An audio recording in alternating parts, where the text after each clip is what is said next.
मोदींना अरे त्याला नीट धोतर नेसता येत नाही रे, तो काय आम्हाला अक्कल शिकवतो? हा, त्याला नीट धोतर नेसता येत नाही स्वतःच. बघा ना तुम्ही त्याच्या समोर, बघा तुम्ही त्याला एकदा, त्याचं धोतर कसं असतं ते.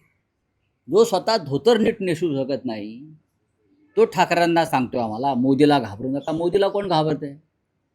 काल राहुल गांधीने सांगितले ना, डोळ्यात डोळे घालून बोलण्याची हिंमत नाही नरेंद्र मोदीची आणि अमित शहाच्या. गांधींचं भाषण सुरू असताना प्रधानमंत्री आणि अमित शहाने पार्लमेंटमधून पलायन केलं. ते आम्हाला सांगतात भीती. हातामध्ये तुमच्या सत्ता आणि एजन्सी म्हणून तुम्ही आम्हाला सांगता काय धोतर नेसायला शिका आधी नीट. आणि मग इथे महाराष्ट्रातून आम्हाला अक्कल शिक. एक नंबरचा लफंगा माणूस आहे. बोला हे घ्यायचं, लफंगा काढायचा नाही. आणि त्याला पद्मभूषण दिलं.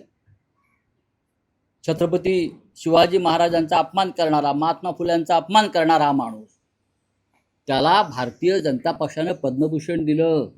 हा बाळासाहेब ठाकरेंचा विचार नाही आहे मिस्टर फडणवीस, लक्षात घ्या.